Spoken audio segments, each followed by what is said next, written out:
예, 반갑습니다. 어제 저녁부터 비가 오더니 아직까지 낮에 지금 12시, 10시 반 정도 됐습니다. 아침 10시 반인데 비가 조금씩 아직까지 남부지방은 오고 있습니다.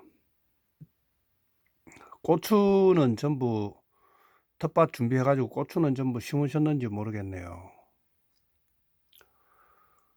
예, 윤석열 당선자가 그 장관 그리고 그 국무총리하고 장관 후보자들 지명을 했는데 참 정말 한심하기 그지없습니다. 쓸만한 사람이 없습니다. 국무총리 정도면은 정말 훌륭한 사람이 참 많을 텐데 우파 쪽에도 참 훌륭한 사람 많거든요. 경제를 잘 알고 정치력도 뛰어난 사람들이 정말 많을 텐데 왜 그런 이상한 그런 늙어 빠진 그런 노인네를 앉히려고 하는지 참 이해가 안 갑니다. 그리고 장관들도 마찬가지로 할 말이 없습니다. 뭐 전입 신고, 위장 전입한 이런 거는 이제 아무것도 아닙니다. 사실 그런 거는 그냥 식은 죽 먹기로 해 먹고 있으니까. 참, 그리고 뭐, 부동산 언닉하고 뭐 이런 여러 가지 보면은 뭐 군비리, 부동산 뭐 위장하고 덮고 엎고 가라. 남들 눈에 안 보이게끔 그렇게 하려고 하는 그런 행태를 보면서 정말 쓸만한 사람이 없습니다. 참 제가 여야를 떠나서 좌우를 떠나서 여태까지 장관 후보자들 보면서 이렇게 추하고 더러운 장관 후보자들이 있었나 싶을 정도로 악취가 풍기고 있습니다. 그거는 그냥 할 말이 없으니까 접어두고 한 열흘 전인가 그 당선자가 미국의 정책 협력단인가 협의단인가 미국으로 그 보냈습니다. 박진을 단장으로 해서 보냈습니다. 사실은 특사를 보내는 거나 마찬가지죠. 아마 윤석열이 친서를 들고 가든지 그렇게 했을 것 같습니다. 미국에 특사를 보낸 것은 아주 잘한 거라고 봅니다. 대통령 당선자가 당연히 그렇게 해야 된다고 생각을 합니다. 누가 당선이 되었더라도 그렇게 했을 거라고 생각을 하거든요. 문제는 바이든도 못 만나고 그쪽에 뭐 외교부 장관, 외교면은 그 나라에서는 그 국무부 장관이죠. 미국은 국무부 장관 이런 사람들도 못 만났다고 얘기를 들었습니다.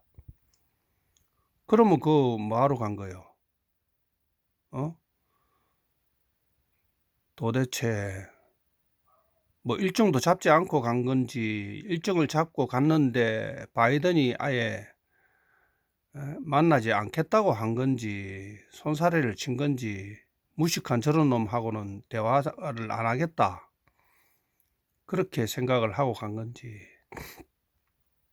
박진희가 사실 외교부 장관 후보잖아요. 그 사람은 뭐 외교력도 뛰어나고 아는 사람도 많고 뭐 발도 넓고 자칭 그렇게 생각을 하고 있더라고요. 아무것도 건진 게 없이 그냥 돌아왔습니다. 뭐 윤석열이 그 친서나 제대로 전달했는지 모르겠네요. 참 정말 어처구니가 없습니다. 그 미국 입장에서 한번 생각을 해보면 윤석열이가 준비하는 그 윤석열이라는 그 사람을 얼마나 우습게 생각하겠습니까? 저놈들은 우리 먹이다. 그렇게 생각하지 않겠습니까? 우리 밥이다. 앞으로 버릇을 고쳐서 아마 지금 안 만나주는 것도 버릇 들이기 위해서 그렇게 하고 있을 수도 있습니다. 버릇을 고쳐서 우리 원하는 대로 움직이도록 해야 되겠다. 마치 일본을 자기들 원하는 대로 움직이는 것처럼. 미국에 그냥 목매달고 있으니까 윤석열이 같은 경우는 그냥 뭐 "미국 아니면 안 된다." 뭐 이런 추종한 사람들이 윤석열 지지했잖아요. 정말 어처구니가 없습니다. 그리고 며칠 전에 일본의 또 정책 협의단인가 뭐 정진석 단장으로 해서 보냈습니다. 정진석이라는 사람은 사실 친일파고 그 집안 자체가 친일파입니다. 일제시대 때 일본에 동조했던 일본 세력에 동조했던 그런 집안입니다. 그거 가가지고 무슨 정책 협의를 할런지 뭐 위안부도 없애주고 강제동원도 없애주고 독도 넘겨주고 원자력 발전소 후쿠시마 터진 것도 윤석열이는 폭파 안 됐다고 했잖아요. 그것도 폭파 안 됐다고 얘기해주고 오염수도 마음대로 그냥 배출하게끔 우리가 인정해주고 뭐 그러려고 갔나? 그 새끼들하고 협력할 게 없잖아요. 협력할 게 뭐가 협력할 게 있습니까? 딱 가면은 사죄부터 하라. 그러면은 협력하겠다. 그 소리부터 먼저 해야죠. 문재인처럼 사죄부터 해라. 엉터리 사죄하지 말고 올바른 사죄해라. 그리고 보상과 배상을 하라. 그렇게 해야 정상 아닙니까? 일본이 폭망하고 있는 나라인데 왜 거기 가서 굽신거리려고 합니까? 일본은 30년 전의 월급이나 지금이나 그대로잖아요.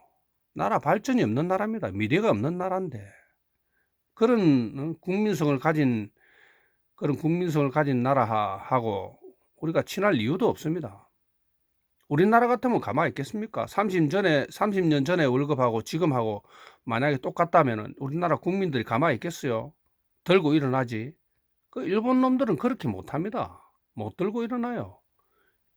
변화를 두려워하는 놈들입니다. 그러니까 자민당이 여태까지 수십 년 동안 그대로 집권하고 있잖아요. 경제 발전도 안 되고 나라 빚이 얼마나 많습니까?